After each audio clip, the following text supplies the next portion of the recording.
The Burton, Friedman, and Associates law office occupied the top floor of a sleek downtown building. Its reception area, a careful balance of intimidating prestige and practiced comfort. I sat on a leather couch that probably cost more than my car, surrounded by my father's 3 ex-wives, my half-sister Meredith, and my stepbrother James, a family constellation that rarely occupied the same space except at major holidays and, apparently, for the reading of wills. 2 weeks had passed since my father, Richard Donovan, had succumbed to the cancer he'd battled for 18 months. He'd been a force of nature in life, a self-made tech entrepreneur who'd built a modest software company into a billion-dollar enterprise, a man whose intensity could fill any room, whose approval I'd spent 32 years trying to earn. Patricia, his first wife and my mother, sat rigidly beside me, her face a careful mask of dignified grief. We hadn't been close since the divorce when I was 12, my weekend visits becoming increasingly infrequent as Dad's work consumed more of his time. Across from us, Sophia, his second wife, studied her manicure with practiced nonchalance. Beside her, Meredith, my half-sister from that marriage, scrolled through her phone, her dark hair so like our father's falling forward to shield her expression. The third ex-wife, Vanessa, had positioned herself slightly apart, her yoga-toned body draped elegantly in understated designer morning wear. Her son James, my stepbrother whom Dad had practically raised, stood by the window, his back to the room as he gazed at the city skyline. Elizabeth, Dad's current widow, I corrected myself, had not yet arrived. At 36, she was closer to my age than to my father's, a fact that none of the ex-wives had ever managed to accept gracefully. The marriage had lasted 6 years, longer than anyone had predicted.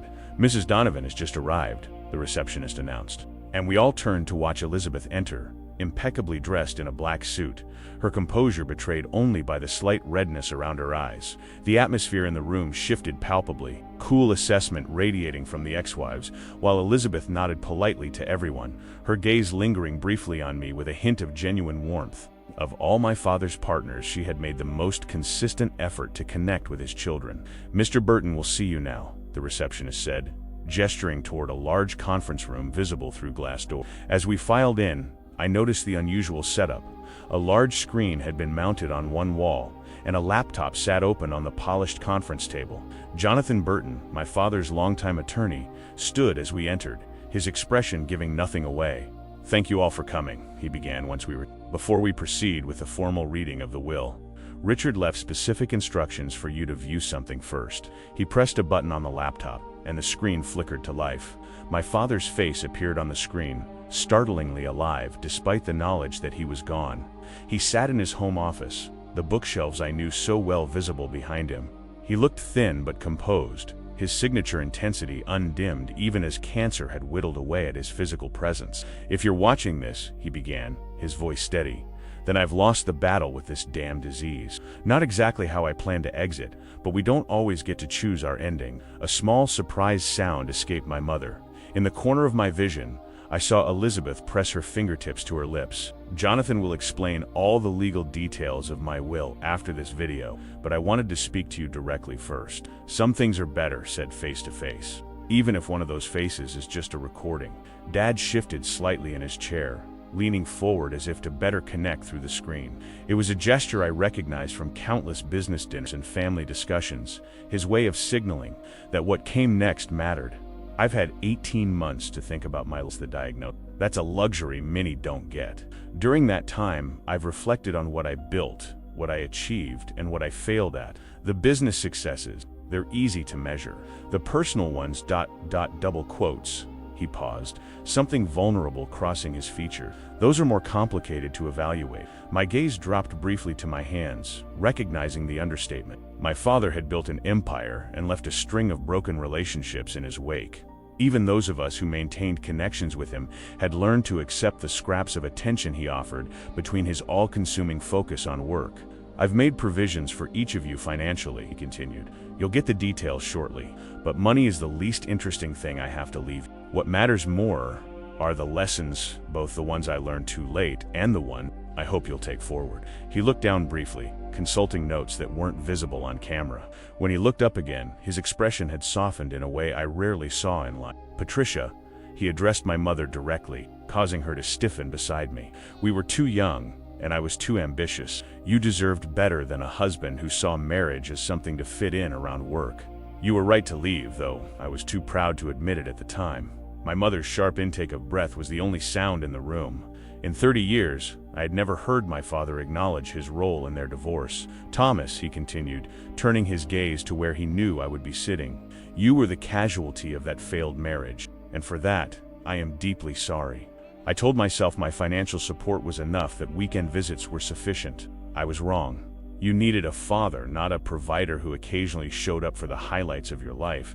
I felt something constrict in my chest, a complex tangle of validation, grief, and the echo of a child's longing. You followed me into the business because you thought it would make me proud, would make us close.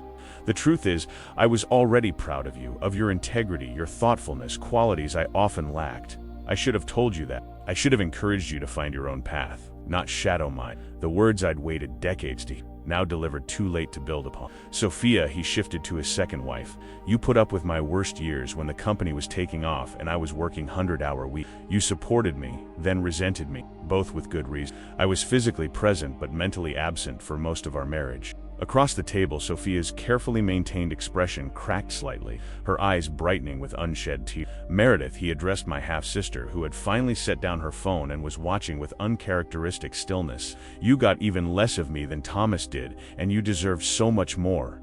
You have my determination and twice my intelligence. I've watched you climb the corporate ladder with pride, but I worry you're repeating my mistakes, measuring your worth by achievements rather than connection. Meredith's face remained impassive, but I saw her knuckles whiten where she gripped the edge of the table. Vanessa, he continued, turning to his third wife, we were a mismatch from the start, but you brought James into my life, and for that, I'll always be grateful. James turned from the window at the mention of his name, his expression a complex mixture of emotions I couldn't fully read. James, you showed me it's never too late to be a better father. Our bond wasn't biological, but it was real. I hope you know that. James gave a short, tight nod as if my father could see him, his jaw working to maintain composure. And Elizabeth, my father's voice softened further as he addressed his widow. My Elizabeth, you came along when I thought I had life figured out and showed me how much I was still missing. These last 6 years, even with the illness, have been my richest. You refused to let me hide behind work or success. You made me show up, truly show up, for the first time in my life. Across the table, Elizabeth's composure finally broke, silent tears tracking down her cheeks. I leave you with both financial security and emotional complexity, my father concluded, addressing all of us again. The money is straightforward. The feelings are not. But I hope this message begins to address debts that can't be paid with a checkbook. He paused, his gaze seeming to move from face to face around the table, though of course it was just the camera angle creating that illusion. There's more, he said, his expression shifting to something I couldn't quite read. Jonathan has the rest of my instructions. I hope you'll understand why I've structured things as I have. The screen went black, leaving the conference room in stunned silence. Jonathan Burton allowed the silence to stretch for several moments, giving us time to absorb what we'd just witnessed. I stared at the blank screen, still seeing the after image of my father's face, hearing the echo of words I'd never expected to hear from him. That was unexpected, Sophia finally said, her voice not quite steady. Richard was never one for emotional revelations. Cancer changes perspectives, Elizabeth replied softly. He recorded that about 6 months ago. It took him 3 attempts to get through it without breaking down. This glimpse behind the curtain of my father vulnerable, struggling with emotion, was almost harder to process than the apologies themselves. Yes, well, Jonathan cleared his throat. Richard was always full of surprises, and as he mentioned, there's more to his wishes than just the video. He opened a folder and extracted a document. I'll summarize the key points of the will. Though you'll each receive complete copies, we collectively straightened in our chairs, the familiar patterns of inheritance expectations reasserting themselves after the emotional disruption of the video. To Patricia Donovan, Jonathan began with my mother. Richard leaves a one-time payment of $5 million, along with his first edition book collection, which he noted you helped him begin during your marriage. My mother's face registered surprise. The money was substantial, but not unexpected. The books were a sentimental touch I wouldn't have predicted. To Sophia Donovan, a one-time payment of $5 million, plus ownership of the vacation property in Aspen, where you spent summers with Meredith. Sophia nodded slightly, her expression contemplative. To Vanessa Littleton, formerly Donovan, a one-time payment of $5 million, plus the art collection you curated together during your marriage. Vanessa's eyes widened slightly at the mention of the art, which included several pieces by prominent contemporary artists and had significant value beyond the monetary bequest. To Elizabeth Donovan, Richard leaves the family home in Marin County, its contents except as otherwise specified, and a one-time payment of $10 million. The slight increase in Elizabeth's portion compared to the ex-wiv's was notable but not dramatic enough to cause obvious resentment. To James Littleton, Richard leaves his vintage car collection and a trust fund of $10 million. James looked up sharply. My father's car collection, 7 meticulously maintained vehicles ranging from a 1965 Aston Martin to a 2020 Ferrari, was worth millions itself, not counting the monetary bequest. To Meredith Donovan, a trust fund of $15 million and Richard's minority stake in Artemis Ventures. Meredith's expression remained carefully, though I knew the Artemis stake of venture capital firm my father had invested in early was potentially worth significantly more than the cash amount. And to Thomas Donovan, Jonathan turned to me. Richard leaves his controlling interest in Donovan Technologies, all associated intellectual property and patent rights, and the responsibility of determining the future of his primary business legacy. The room fell silent again, but this time with a different quality: shock, calculation, and in some cases the beginnings of indignation.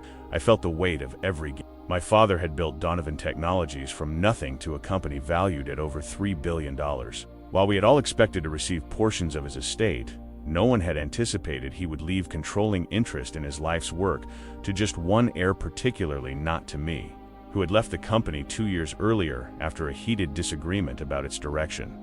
There are some conditions, Jonathan added, lifting another document. Thomas, your inheritance of the company is predicated on your agreement to certain terms that Richard has outlined separately. What kind of terms? I asked, finding my voice with difficulty.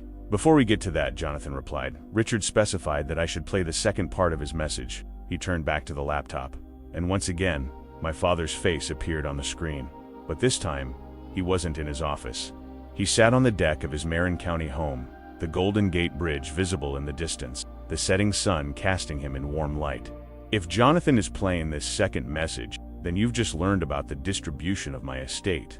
I imagine there are some surprised faces on that conference table right. His slight smile suggested he was enjoying the thought of the reaction, even from beyond the grave. I've never been particularly conventional in life, so why start in death? But there is method to my decisions, which I'll explain now. And Thomas, he looked directly into the camera, this is where those conditions come. Thomas, my father continued from the screen, I've left you Donovan Technologies because, despite our differences, you understand its potential better than anyone. You challenged me when others wouldn't, saw where we were becoming complacent, pushed for innovation when I was focused on protecting what we'd built. His words echoed our final argument, the one that had led to my departure from the company. I had advocated for a major pivot towards sustainable technology solutions, arguing that our existing product lines were becoming obsolete. My father had dismissed the idea as idealistic and impractical. After weeks of escalating tension, I had resigned, unwilling to watch the company I cared about stagnate under his increasingly conservative leadership. Our last argument, let's be honest, has played in my mind countless times during my illness, he admitted, confirming my thoughts. It took me months to acknowledge that you were right. By then, pride kept me from reaching out, and then the cancer diagnosis came. He looked away briefly, collecting himself. The company needs your vision now, but not in isolation. Which brings me to the condition. I leaned forward unconsciously, aware of the others watching me as intently as they watched the screen. Donovan Technologies will be restructured as a benefit corporation, with a mandate that balances profit with positive social and environmental impact, my father explained. The controlling shares I've left you come with the requirement that you implement the transition plan I've developed with the help of consultants over the past year. I felt a surge of vindication and confusion. This was essentially what I had proposed, what he had rejected so firmly. Additionally, he continued, while you'll have controlling interest, you'll be required to establish a new board of directors that includes both Meredith and James. My half-sister and stepbrother both straightened in their chairs, clearly as surprised by this stipulation as I was. Meredith's financial acumen and James's design expertise complement your strategic vision. Together, you represent the best parts of my business thinking across 3 decades. Separately, you each have blind spots that could undermine the company's future. It was such a characteristically Richard Donovan. Mavic acknowledging he had been wrong while simultaneously imposing his solution from beyond the grave, packaging his controlling tendencies as wisdom. There's one more element to this arrangement, my father added. For the first year following my death, the 3 of you must meet weekly to review the company's direction and make key decisions collaboratively. Jonathan will serve as mediator when needed, a corporate family therapy mandate essentially. I glanced at Meredith and James, trying to gauge their reactions. Meredith's expression was calculating, likely already considering the strategic implications. James looked more thoughtful, perhaps recognizing as I did the underlying intent to force the 3 of us, who had orbited my father in separate tracks, to build relationships independent of him. If any of you refuse these conditions, my father continued, the controlling interest in Donovan Technologies will be placed in a trust and sold, with the proceeds divided equally among all of you. I built this company, but its future shouldn't be determined by my past. It needs to evolve or it will die, just as I have. His bluntness about his own mortality sent a fresh jolt through the room. To the others, he turned his attention back to the wider group. I've tried to acknowledge our shared histories through my bequests. The specific assets I've left each of you reflect connections we had that mattered to me, even when I failed to show it adequately in life. He paused, looking directly into the camera again with the penetrating gaze that had made him such a formidable presence in boardrooms and family gatherings alike. I was not an easy man to be married to, partner with, or have as a father. I recognized my failings too late to repair many of the fractures I caused, but I hope in these final decisions, you can see my attempt to acknowledge both what I broke and what might still be mended. The intensity in his expression softened slightly. One last thing in the safe at the Marin. Elizabeth knows the combination. I've left individual letters for each of you. Some things are too personal for a group video. He looked out over the view behind him. The bridge and the bay bathed in golden hour light. That's all. Jonathan will handle the details from live well, build things that matter, fix what can be fixed. A small, almost wistful smile. I'd like to think I finally learned that in the end. The screen went dark for the second time, leaving us in silence once more. Jonathan cleared his throat. As Richard mentioned, I have additional documentation for each of you, including the specific conditions for the company restructuring. He looked at me, Meredith, and James in turn. I'll need your decisions regarding acceptance of the inheritance terms within 30 days. Elizabeth spoke for the first time since the videos had played. The safe is in Richard's study. You're all welcome to come to the house after to retrieve your letters. Well, my mother said, her voice. Richard certainly found a way to remain in control, didn't he? Even from the grave. I think he was trying to create connection, Elizabeth replied quietly, in the only way he knew how. Across the table, our eyes met briefly, and I saw in hers a recognition that matched my own dawning realization. My father's final message wasn't just about distributing his assets or even making amends. It was his last attempt to rebuild the family that his single-minded ambition had fractured, using the very business tactics that had divided us in the first place. The drive to my father's Marin County home passed in a blur of conflicting emotion. I had declined offers to carpool, needing the solitude to process what had just occurred.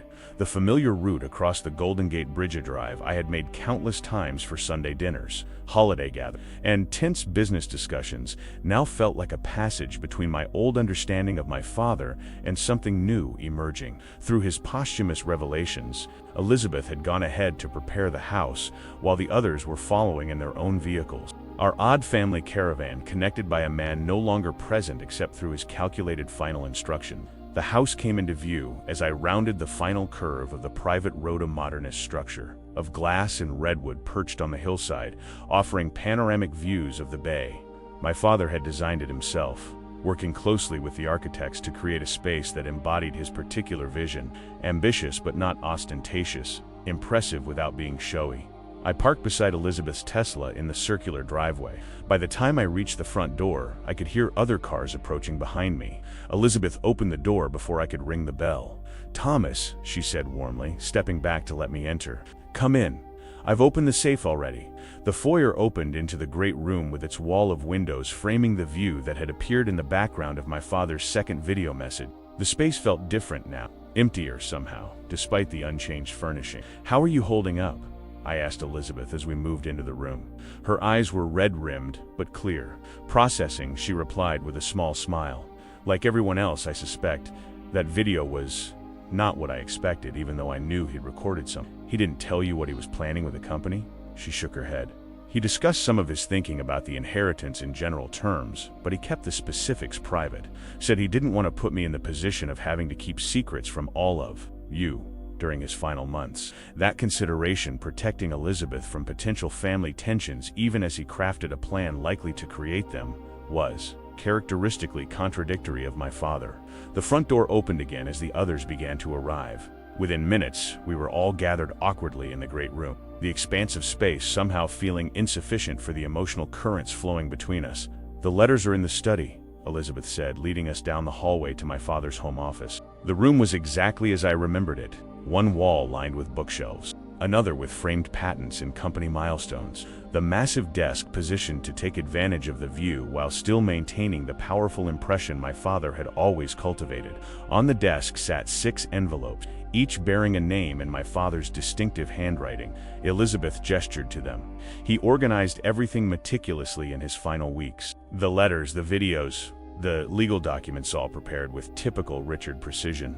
We each stepped forward to take our designated envelopes. Mine felt unexpectedly heavy, as if it contained more than just paper. The others seemed similarly substantial. "I suggest we read these privately," my mother said, already turning toward the door with her envelope clutched tightly. "Actually," James spoke up, surprising everyone, "I think Richard would have wanted us to stay, to talk. Isn't that the point of all this?"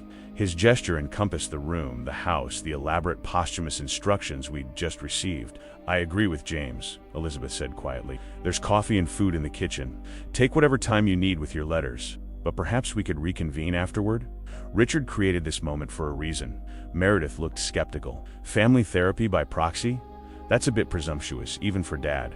"Perhaps," Elizabeth acknowledged, "but he's not here to have the conversations he should have had while alive. This is the mechanism he chose instead." I looked down at the envelope in my hands, my name written in the bold strokes I'd recognize anywhere. "I'll stay," I decided. "After I read this, there are plenty of private spaces throughout the house," Elizabeth offered. "Take whatever room feels comfortable." We dispersed like planets, finding our separate orbits, my mother to the garden terrace, Sophia to the guest suite, Vanessa to the library. James headed for the deck where the second video had been filmed, while Meredith chose a window seat in the upstairs landing. I found myself drawn to my father's study, settling into his chair behind the massive desk. It felt strange to occupy his space, to see the room from his perspective, rather than as a visitor on the other side of the desk. I ran my fingers along the smooth wood surface, noting the subtle wear marks where his hands had rested during countless hours of work. Then, with a deep breath, I opened my envelope. Inside the envelope, I found a multi-page letter and a small, worn key that I recognized immediately. It opened the vintage roll-top desk that had stood in my childhood bedroom, a piece my father had restored himself during one of the brief periods when he'd attempted to connect through shared project. The letter began without preamble, in my father's characteristically direct style. "Thomas, if you're reading this, I'm gone, and you've just learned that I've left you controlling interest in Donovan Technologies. I imagine you're experiencing a complex mix of emotions right now. Indication, perhaps, that I finally acknowledged you were right about the company's direction. Confusion about why I would entrust it to you after our falling out. Maybe even resentment that I've imposed conditions from beyond the grave, still trying to control outcomes even in death. All of those reactions would be justified. I've never made things simple between us, and I'm not starting now. But I hope you'll understand my reasoning once I explain it fully." I paused, struck by how accurately he had predicted my reaction. This was the father I knew perceptive about others' thoughts and feelings, even when he often failed to honor them in his decisions. "The key enclosed opens the roll-top desk I restored for your 13th birthday. In the hidden compartment behind the small drawer on the right, yes, there is one. I designed it specifically. You'll find a leather journal. I started writing it the day you were born and continued, admittedly with varying consistency, throughout your life. It contains thoughts, observations, and reflections I was never able to express directly to you. The journal will explain more than I can in this letter, but there are things I need to say explicitly, here and now." The next paragraph began with words that made my throat tighten. "I am profoundly proud of you, Thomas. Not for following me into the business or for your considerable achievements there, but for who you are as a person, your integrity, your willingness to stand by your convictions, even against me, especially against me when I was wrong. Our final argument, the one that led to your departure from the company, revealed something I wasn't ready to see: that you had surpassed me, not just in your technical understanding or market vision, though both were impressive, but in your comprehension of what business could and should be in today's world. You saw the bigger picture while I remained fixated on what had worked in the past. I had to stop reading for a moment, overwhelmed by receiving the validation I had craved for so long, now that it was too late for us to build on it. After composing myself, I continued, "The restructuring plan I've outlined isn't just an acknowledgement that you were right. It's my attempt to give you the opportunity I squandered to build something meaningful that reflects your values, not just your ambition. I restricted it with the board requirement because I learned too late the cost of isolated leadership. Meredith and James bring perspectives you need, just as you provide what they lack. I've watched all three of you from a distance, even after you left the company. I've kept tabs on your sustainable technology. Impressive work, especially the Sierra Nevada watershed project." The revelation that he had been following my post-Donovan Technologies career sent a jolt through. I had assumed he had written me off after our falling out, too stubborn to acknowledge my new path might have merit. You're probably wondering why I never reached out, never told you any of this directly. The simplest answer is pride, that besetting sin that has cost me so much throughout my life. By the time I was ready to admit you were right, the cancer diagnosis came, and I found myself facing a different set of calculations about legacy and time. I chose this method, these videos, these letters, these inheritance conditions, because it was the only way I could think to address everything at once, to acknowledge my failures, to attempt some measure of repair, and to ensure that what I built might evolve into something better under your stewardship. You are free to reject these conditions. The company can be sold, the proceeds distributed. That is your right. But before you decide, I ask that you retrieve and read the journal.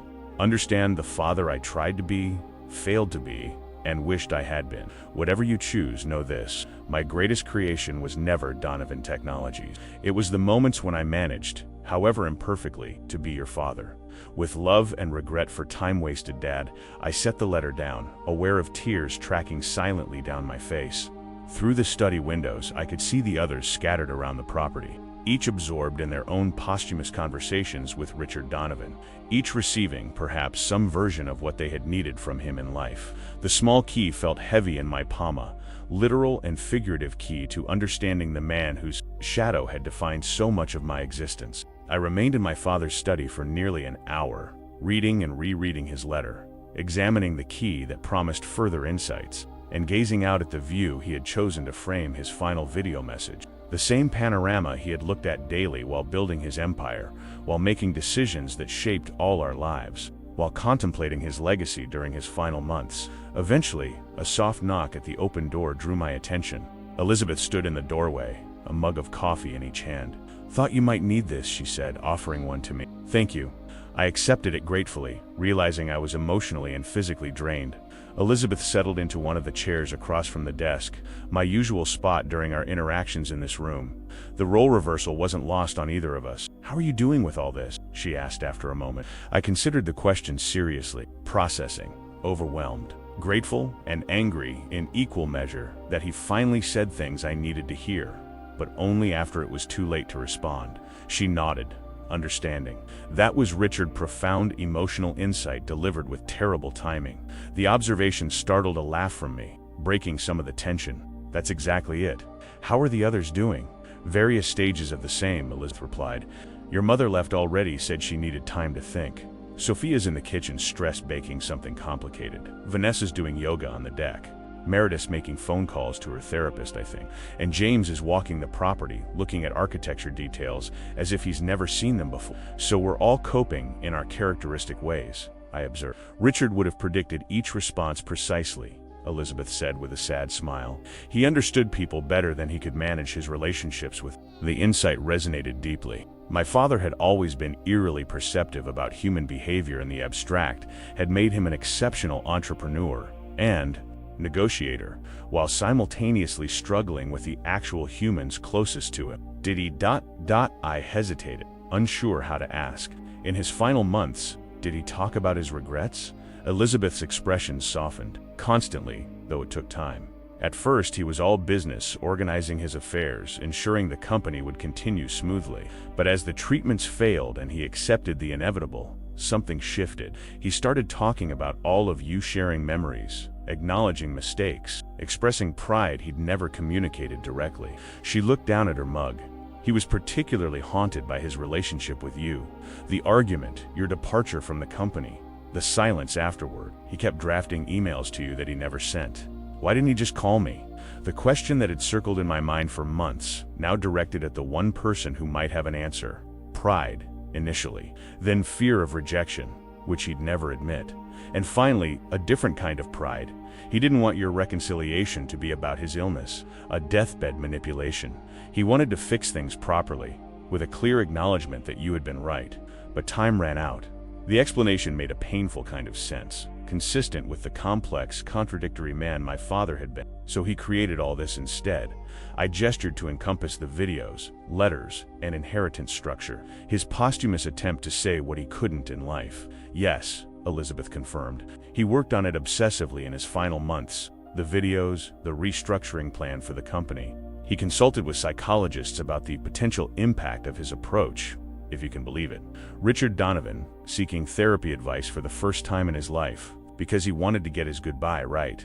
This unexpected detail, my father, who had dismissed therapy as expensive conversation throughout his life, suddenly concerned with the psychological impact of his final communications, touched me deeply. Did it bring him peace? I asked quietly. Working on all that, Elizabeth considered the question. Some. He was more at peace with dying than with the damage he felt he'd done in living. But he believed in the power of clear-eyed acknowledgement, even if it came too late for true repair. She met my gaze directly. He loved you, all of you, in his complicated, imperfect way. These letters, the videos, the inheritance structure, they're his attempt to prove that, finally, when nothing else was left to prove. I nodded, unable to speak for a moment. When I found my voice again, I asked, "And you? What did he leave you, besides what we heard today?" "Understanding," she said simply. "In our private conversations, and in my letter, the recognition that what we had, while brief, was real. That I wasn't just the younger final wife, a stereotype he collected along with his success." Her smile was sad but genuine. "And permission to move forward, to build a life beyond being Richard Donovan's widow." The clock on my father's desk chimed softly, marking the hour. Outside the study windows, I could see James returning from his walk, Meredith ending her phone call, Vanessa completing her yoga sequence, the scattered planets of my father's personal universe, slowly beginning to converge again in his absence. "They're coming back inside," Elizabeth noted. "Are you ready to join everyone?" I looked down at my father's letter, then back at the view he had gazed upon while recording his final message. "Yes," I decided. "I think I am." We gathered in the kitchen, drawn by the comforting aroma of Sophia's stress baking, a cinnamon apple cake that had apparently been my father's favorite. The informal setting helped diffuse some of the tension, allowing us to settle around the large island counter with coffee and fresh-cut slices of still warm cake. "So," Meredith broke the silence, addressing no one in particular, "Dad's last hurrah. Quite the production." "Classic Richard," Vanessa agreed, accepting a plate from Sophia. "He always did know how to command a room, even when he's not in it anymore." "What did you all think?" James asked, looking around at our odd assemblage. "About the videos, the letters, all of it." The directness of the question created a momentary pause. We'd never been a family that discussed feelings openly. My father's emotional reticence had set the tone for our interactions long ago. "I think," Sophia said carefully, "that Richard was trying, in his own way, to repair what he could. Too late, of course, but not without meaning. My letter was ... all quotes." Vanessa hesitated, then continued with uncharacteristic vulnerability, surprisingly insightful. "He acknowledged things about our marriage I didn't think he'd ever understood." "Mine too," Sophia nodded. "He recognized his role and how things fell apart between us. That's not something Richard would ever have admitted while alive. Facing death has a way of clarifying priorities," Elizabeth observed quietly. "He had 18 months to reflect on his life, his choices, his impact on all of you. That's a rare opportunity." Meredith, who had been unusually silent, finally spoke. "My letter was ... challenging. He called me out on workaholic tendencies I've apparently inherited from him. She gave a short, humorless laugh. Even from the grave, he's giving performance review. He mentioned something similar in the video, I pointed out, about you measuring worth through achievements. Yes, well, we can't all reject the family business to start eco-friendly consulting firms, Meredith replied with a flash of the competitive edge that had always characterized our relationship. Actually, James interjected before I could respond. That's exactly what he seemed to be suggesting all of us should consider. Not rejecting the business, but reconsidering how we define success and connection. He glanced at me. Thomas just did it first. The observation shifted something in the room's atmosphere, recognition that my departure from Donovan Technologies, long viewed as a rejection of my father's legacy, might instead have been the first step toward the evolution he ultimately came to desire for his company. So what happens now? Sophia asked, looking between Meredith, James, and me. With the company?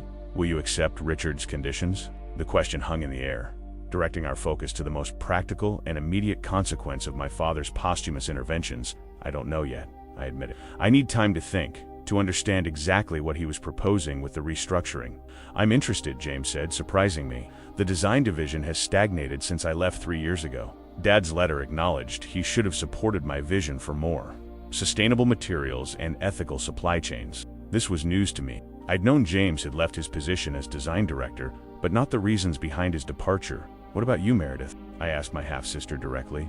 She tapped her perfectly manicured nails against the counter, considering, financially, accepting the board position makes sense, and I've been growing restless at Goldman anyway. She gave me a measured, but I'd need to understand your vision for the company before committing. That's fair, I acknowledged. To be honest, I'd need to understand your perspective too. I've been away for 2 years. Things have changed. Looks like Dad might get his wish, James observed. The three of us actually talking about collaboration. Don't give him too much credit, Meredith, though without real heat.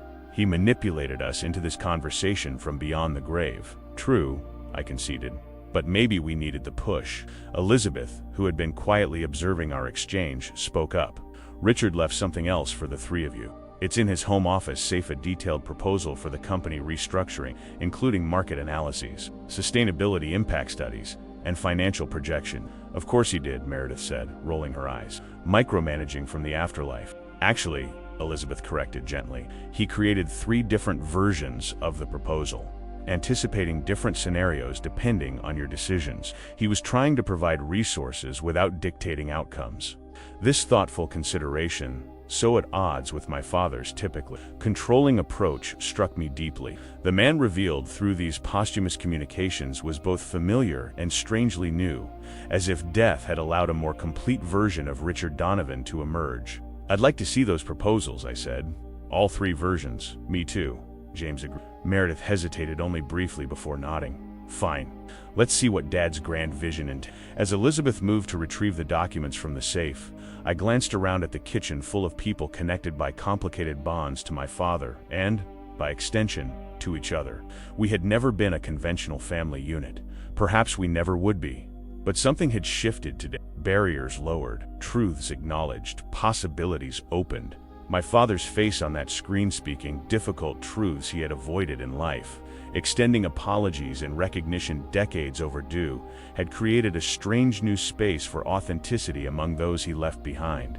Later that evening, as sunset painted the bay in shades of gold and purple, remarkably similar to the backdrop of my father's final video, I found myself alone on the deck. The others had departed gradually, Vanessa first, then Sophia, and finally Meredith, who had surprised me with an awkward but seemingly genuine hug before leaving. James had retreated to the guest room he'd often used during visits, while Elizabeth moved quietly through the house, respecting my need for solitude while remaining available if needed. In my hands, I held the 3 company restructuring proposals my father had prepared. They were characteristically thorough, hundreds of pages of analysis, projections, and strategic recommendations. What wasn't characteristic was the flexibility built into them, the space left for other voices and visions besides his own. The first proposal outlined a conservative transition that maintained most existing product lines, while gradually introducing more sustainable practices. The second proposed a more aggressive pivot toward the green technology focus I had advocated before leaving. The third, most radical option, suggested breaking the company into specialized units that could each evolve independently while sharing core resources and values. All three included the benefit corporation structure and the collaborative leadership model involving Meredith, James, and me. But within that framework, my father had created genuine room for choice, a posthumous gift of autonomy that he had rarely offered in life. Penny for your thoughts. I turned to find James approaching with 2 glasses of the single malt scotch my father had favored. Just trying to process everything, I replied, accepting the offered drink. It's been quite a day. James nodded, settling into the adjacent chair. I keep expecting to see him walk out here and tell us what we're doing wrong. The observation startled a laugh from me. That would be very Richard Donovan. We sat in companionable silence for a few minutes, sipping our drinks and watching the last light fade from the sky. James and I had never been close. Our age gap and the complicated family structure had kept us in separate orbits, but I had always respected his design sensibility and creative approach to problems. "I've been thinking about Dad's proposal," James finally said. "The collaboration idea. What's your take on it?" I asked, genuinely curious. He considered before answering. Initially, it felt like typical dad-controlled tactics orchestrating our interactions even after death, but after reading his letter, I'm seeing it differently. How so? He acknowledged something important to me, that he'd dismissed my concerns about our supply chain ethics, because they didn't impact the bottom line directly. In his letter, he admitted that short-term thinking had limited the company's potential and damaged relationships that mattered. James swirled the amber liquid in his glass, including ours. This aligned with what my father had expressed in my own letter. Recognition of how his narrowly defined metrics for success had created blind spots with real consequences. "My concerns weren't that different from yours," James just focused on different aspects of the business. "You saw the need for sustainable products. I saw the need for ethical production." Dad eventually realized both perspectives were valid, but only after he'd lost both of us from the company. "And Meredith?" I prompted. "Brings the financial discipline to make those visions viable," James acknowledged. "She's brilliant with numbers and market strategy, even if her Goldman training has made her a bit cutthroat," I suggested with a small smile. "I was going to say focused on traditional metrics," James replied diplomatically. "But she's not incapable of evolution. Her letter seemed to affect her deeply." I nodded, recalling Meredith's uncharacteristic quietness after "So you're considering accepting Dad's conditions?" "I am," "but only if you and Meredith are genuinely on board. I've spent enough time in dysfunctional work environments to know forced collaboration is worse than none at all." His candor was refreshing, another small indication that my father's final communications had created space for a new kind of honesty among us. "I need to retrieve something before I decide," I said, thinking of the journal my father had mentioned. "The key he left me opens a compartment in my old desk. There's apparently a journal he kept since my birth." James raised his eyebrows. "Richard Donovan kept a journal? The man who considered emotions inefficient and therapy a waste of time?" "Apparently so," I replied with a rueful smile. "Hidden from everyone, of course." "Of course. Heaven forbid anyone should know he had actual feelings. We shared a knowing look, the beginning of a different kind of connection, based on our shared understanding of the complicated man who had shaped both our lives so profoundly." "I need to go to my storage unit tomorrow," I explained. "The desk is there, along with most of my childhood belongings. I've been meaning to sort through it all for years." "Want company?" James offered unexpectedly. "I'm pretty good at finding hidden compartments. Occupational hazard of designing custom furniture." The offer touched me, a small, concrete gesture of the collaboration my father had envisioned. "I'd appreciate that," I replied. "It feels like something I shouldn't do alone." As night settled fully over the bay, we continued talking tentatively at first, then with increasing openness about our complicated relationships with Richard Donovan and the unexpected opportunity his death had created for something new to emerge among those he left behind. The storage unit was located in a nondescript facility in South San Francisco, filled with furniture and boxes I had moved out of my apartment when I relocated for a consulting project 2 years earlier. The vintage roll-top desk stood against the back wall, covered with a protective cloth that had gathered a fine layer of dust in the intervening time. "This is it," I said, pulling away the cover to reveal the desk my father had restored when I was 31, of the few tangible symbols of his attempts at connection during my childhood. James ran his hand appreciatively over the curved top. "Beautiful craftsmanship, quarter-sawn oak with the original brass fittings. Did Dad restore this himself?" Over a series of weekends, I confirmed, memories surfacing as I examined the familiar piece. It was during a period when he was trying to scale back his work hours, one of his periodic efforts to be more present. It lasted about 3 months before the company demanded his full attention again. But he finished the desk first, James observed. He did, I acknowledged. It was important to him that I have something he had made with his hands, not just purchased with his money. The key from my father's letter fit perfectly into the main lock. The roll top slid up smoothly, revealing the organized interior with its small drawers and pigeonhole. My father had refinished every inch, inside and out, working evenings and weekends with a focus typically reserved for business matters. He said the hidden compartment is behind the small drawer on the right, I told James, examining the intricate cabinetry. James studied the construction carefully. Try pulling that drawer all the way out, he suggested. There's likely a secondary space behind it. Following his guidance, I removed the small drawer completely. Behind it was a solid panel that appeared fixed in place. Look for a pressure point or release mechanism, James advised. Maybe along the upper edge. After a moment of careful exploration, I felt a slight give when I pressed the top right corner of the panel. There was a faint click, and the panel swung inward, revealing a hidden space just large enough to hold a leather-bound book. The journal was smaller than I had expected, about the size of a trade. Paperback, but thick with pages that had clearly been added to over time. The leather cover was worn soft at the edges, bearing the patina of an object frequently handled. That's definitely Dad's handwriting, James remarked, glancing at the initial date inscribed on the first page visible as I carefully opened the journal. September 17th, 1990. Your birth date? I nodded, a sudden tightness in my throat making speech difficult. The entry was brief but striking. Thomas Andrew Donovan, born today, 7:42 a.m., 8 pounds 3 ounces, perfect in every way. I am terrified and exhilarated in equal measure. How does anyone prepare for this responsibility? The business challenges I've faced seem trivial by comparison. I make this promise now. I will be worthy of you, son. The earnest emotion in those words, so at odds with the controlled, achievement-focused father I had known, hit me with unexpected force. You okay? James asked quietly, noticing my reaction. It's just ... not what I expected, I meant. He sounds so ... human. James smiled slightly. He was, beneath all the Donovan mythology. Occasionally that humanity leaked through, usually when he least intended it. I turned a few more pages, sampling entries from different periods. Thomas took his first steps today. Patricia caught it on video, but I missed it, stuck in a budget meeting that could have been postponed. Watching the video later wasn't the same. First of many moments I'll sacrifice to the company. The thought troubles me, and later when I was around 6 parent-teacher conference Thomas's teacher says he has exceptional focus and creativity, builds the most complex structures in the block corner, then explains the entire imaginary world they represent. He sees systems and connections that escape other children. I recognize that mind, it's like looking in a mirror. I feel both pride and concern. My drive has brought success, but at what personal cost? What will his bring him?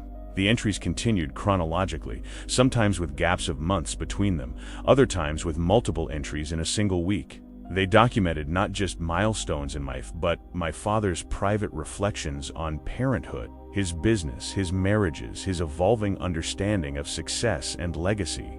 I should give you privacy for this, James said, gesturing toward. It's clearly meant for you alone. Actually, I replied, surprising myself, I'd rather not be alone with this right now. Would you mind staying? We could get lunch afterward, maybe talk more about Dad's company proposals. James looked genuinely touched by the invitation. I'd like that. As we secured the storage unit and headed to a nearby restaurant, the journal safely tucked in my bag, I felt a shift in my understanding of not just my father, but of the extended, complicated family he had created. The posthumous message that had begun in that law office was expanding, creating space for new connections among those left behind. 1 month after my father's posthumous message had appended our understanding of him and each other, I stood in the boardroom of Donovan Technologies headquarters. The room had been redesigned since my departure 2 years earlier, the imposing mahogany table, replaced with a more collaborative circular arrangement. The walls now adorned with images of both company achievements and community impact projects. Elizabeth had overseen the changes during my father's illness, guided by his evolving vision for the company's future. It was one of many subtle shifts that had begun even before his death, preparation for the more dramatic transformation he had outlined in his posthumous instruction. Meredith entered precisely on time, as was her habit, impeccably dressed in a tailored suit that projected competence and authority. She had resigned from Goldman Sachs the previous week, committing fully to her new role at Donovan Technology. "The transition team is ready for us," she reported, setting her tablet on the table. "Legal has prepared the Benefit Corporation filing documents for review." James arrived moments later, his more casual attire reflecting the design division's different culture. "Sorry, got caught up with the prototype team. The sustainable materials testing is showing promising results." The ease with which we had fallen into our respective roles over the past month had surprised all of us. After carefully reviewing my father's 3 proposed restructuring plans, we had collectively developed a 4th option that incorporated elements from each while adding our own distinct perspectives. "Before we joined the team," I said, "I wanted a moment with just the 3 of us." They settled into their seats, attentive but relaxed, a significant change from the tense, guarded interactions that had characterized our early meetings following the will reading. "Today, we formally initiate the company's transformation," I continued. "I've been reflecting on how we got here, not just the practical steps of the past month, but the larger journey that began with Dad's videos in that law office. His last power move," Meredith observed, though without the bitterness that might once have accompanied such a comment, "orchestrating major corporate restructuring from beyond the grave. Effective, though," James added with a small smile.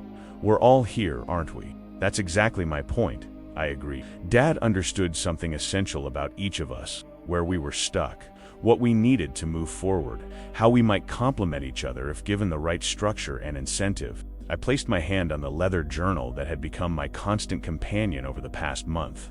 I had read it cover to cover twice now, discovering a father I had never fully known, who observed keenly, reflected deeply, and loved profoundly, even when he failed to demonstrate that love effectively. "What I've come to understand," I continued, "is that this company restructuring isn't just about business strategy or market position. It's about family repair, Dad's final attempt to connection where he had often created division." Meredith's expression softened slightly. His letter to me acknowledged how his expectations had shaped me for better and worse.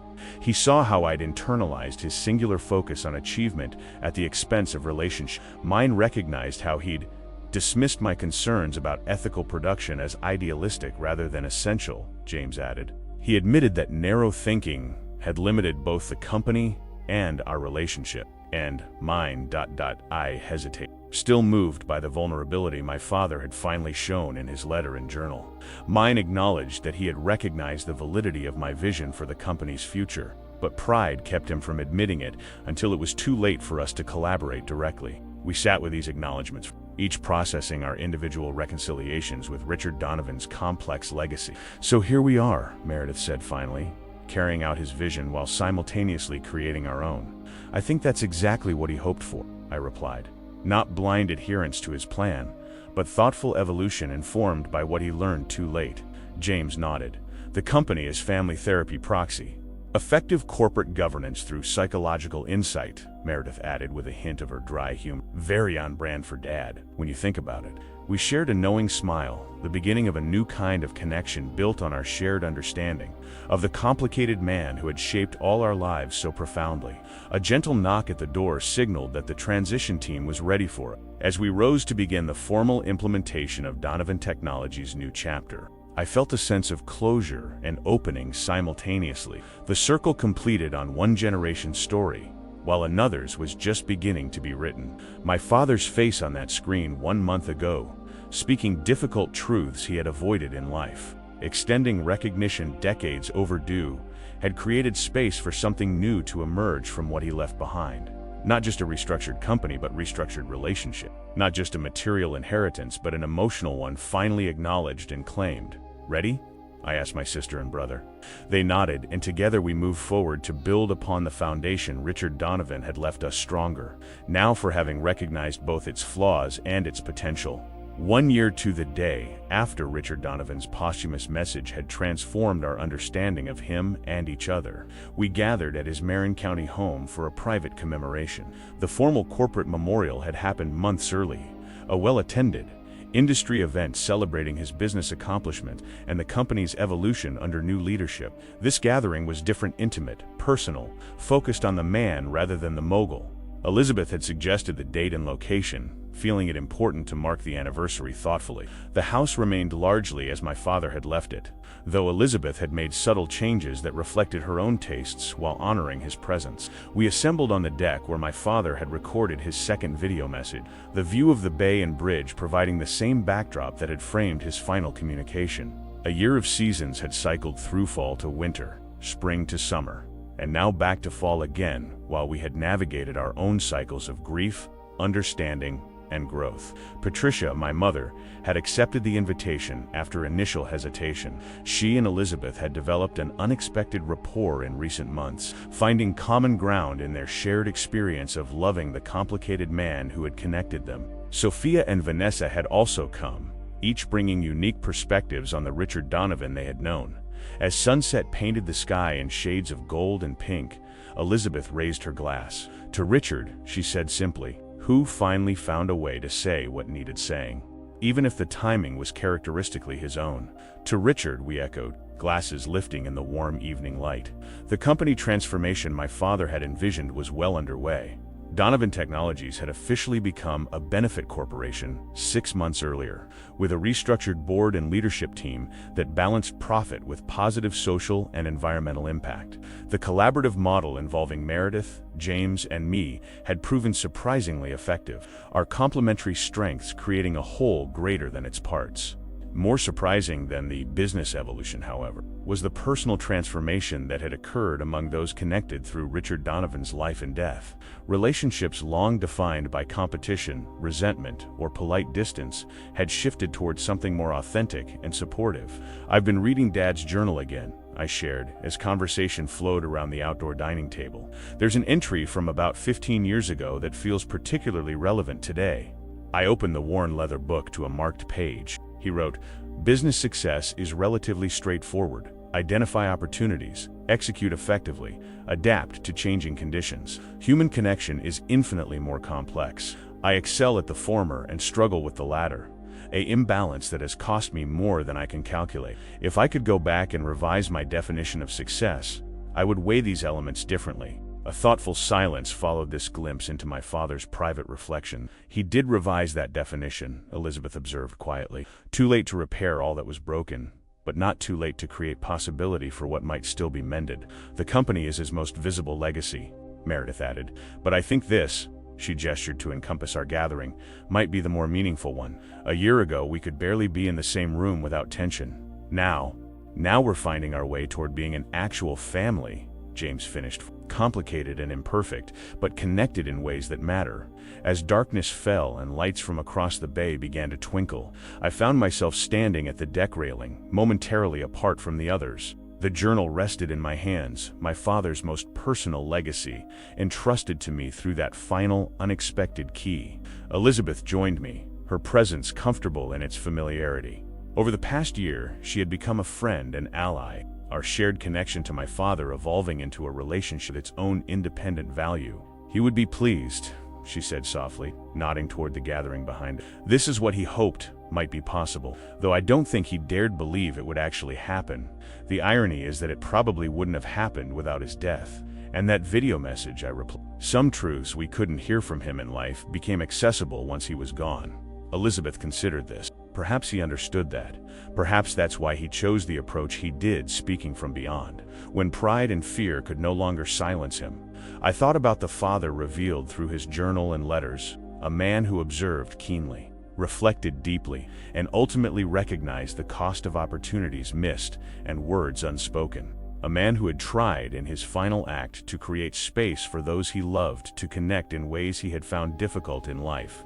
"I think you're right," I said finally. "And I think wherever he is, he's watching this unfold with satisfaction." As we rejoined the others, the conversation flowing easily among people once divided by the very relationship that now united them. I felt my father's presence, not as the intimidating force he had often been in life, but as the catalyst for something new and unexpectedly valuable that had emerged in his absence. His face on that screen a year ago, speaking difficult truths long avoided, had been his final gift, not just the material inheritance, but the emotional legacy finally acknowledged, claimed, and transformed. 5 years after Richard Donovan's posthumous message had altered the trajectory of both his company and his family, I stood at the podium in the newly completed Donovan Innovation Center. The building embodied the transformation that had occurred under our collaborative leadership, sustainable in design, integrative in function, balanced in its pursuit of profit and purpose. The occasion was the center's official opening, but it held deeper significance for those of us who had been part of the journey from that stunning day in the lawyer's office to this moment of public culmination. My father's video message, his face appearing on that screen, speaking truths he had avoided in life, had set in motion changes none of us could have anticipated. My father built Donovan Technologies on the principle that innovation requires both vision and execution. I told the gathered audience of employees, industry partners, and community representatives what he came to understand in his final years, and what we have embraced in our leadership, is that true innovation also requires perspective diversity, ethical grounding, and recognition of impact beyond the balance sheet. From my vantage point at the podium, I could see the extended family that had once been fractured by Richard Donovan's complicated life and relationships, now seated together in the front row. Elizabeth, who had recently remarried but remained connected to us all, sat beside my mother, Patricia, their initial awkwardness having evolved into genuine friendship over the years. Sophia and Vanessa were there too, each having found her own path forward while maintaining connection to the family constellation they had once been part of. Meredith and James flanked them, my sister and brother, in all the ways that mattered, now as comfortable in their collaborative roles as they had once been in their separate orbits. The weekly meetings my father had mandated had long since evolved into a natural rhythm of connection that extended beyond business to genuine care for each other's lives and well-being. Today, we open not just a building, but a new chapter in the legacy Richard Donovan began. I continue. A legacy defined not solely by what we create, but by how we create and who benefits from that creation. As I concluded my remarks and introduced Meredith to detail the center's inaugural project, I found myself reflecting on the profound impact of my father's final communication. The journal he had left me, now well worn from frequent reading, had revealed a man far more self-aware and emotionally complex than he had allowed anyone to see in life. A man who had recognized his failings too late to address them directly, but who had constructed an elaborate posthumous intervention in hopes of preventing those same patterns from continuing into the next generation. Later, as the formal ceremony transitioned to a reception, I found a quiet moment alone in my office overlooking the central atrium of the new building. The space included carefully chosen elements that connected past and present my father's first company logo preserved alongside our current one, historic photos of key innovations displayed near images of our current initiative. A soft knock at the door preceded Elizabeth's entrance. "Quite a day," she observed, joining me at the window. "Richard would be proud. Of the building or the family?" I asked with a small smile. "Both," she replied without hesitation. "But especially of how you've all found ways to honor his legacy while creating something new. We had help," I acknowledged. "His videos, the letters, the journal, they gave us a foundation to build from, a starting point for conversations that might never have happened otherwise." Elizabeth nodded thoughtfully. "He understood that some barriers could only be broken from beyond those barriers. In life, his pride and fear kept him from the honesty you all needed from. In death, he found a way past those limitations." It was an insight that resonated deeply with what I had come to understand about my father through years of reading his private reflections and implementing his final wishes. Richard Donovan had been a visionary in business, but his final, most meaningful innovation had been personal, the creation of a mechanism for truth-telling that transcended his own emotional constraints. As we rejoined the reception, moving among family members who had once been strangers to each other, despite their shared connection to my father, I carried a quiet appreciation for the man whose face on that screen 5 years ago had spoken words long unspoken, offered apologies long overdue, and created space for something new to emerge from what he left behind. The company continued to evolve, adapting to changing markets and technologies while maintaining the core values established in that posthumous restructuring. But the true legacy of Richard Donovan's final message wasn't captured in quarterly reports or stock valuation. It lived in the connections forged among those he had loved imperfectly and life connections that his death, paradoxically, had finally allowed to flourish. If this story resonated with you, take a moment to reflect on the words left unspoken in your own relationship. Like Richard Donovan, many of us struggle to express our deepest truths, our regrets, our pride in others, our recognition of our own failings, until time forces our hand or runs out entirely. Consider whether there are conversations you've been postponing or truths you've been withholding that shouldn't wait for a posthumous letter or video. The most meaningful legacy we leave isn't in our material assets or professional achievements, but in the emotional inheritance we create through honest connection with those who matter most. Think about the keys you might offer others, not necessarily physical objects, but access to understanding that could transform relationships. Richard's journal, hidden for decades but finally shared, created a bridge between generations that couldn't be built while he maintained his emotional barriers. If you're navigating complicated family dynamics or struggling with parent-child relationships where important things have gone unsaid, remember that it's never too late to begin more authentic communication. While Richard's approach came after his death, we have the opportunity to speak our truths while still able to participate in the healing that can follow. Subscribe to our channel for more stories exploring family relationships, emotional legacies, and the courage to speak difficult truths. Next week, we'll share another powerful narrative about finding connection across seemingly insurmountable barriers. Thank you for joining us on this journey. Until next time, may you find both the wisdom to recognize what needs to be said and the courage to say it before the screen goes dark.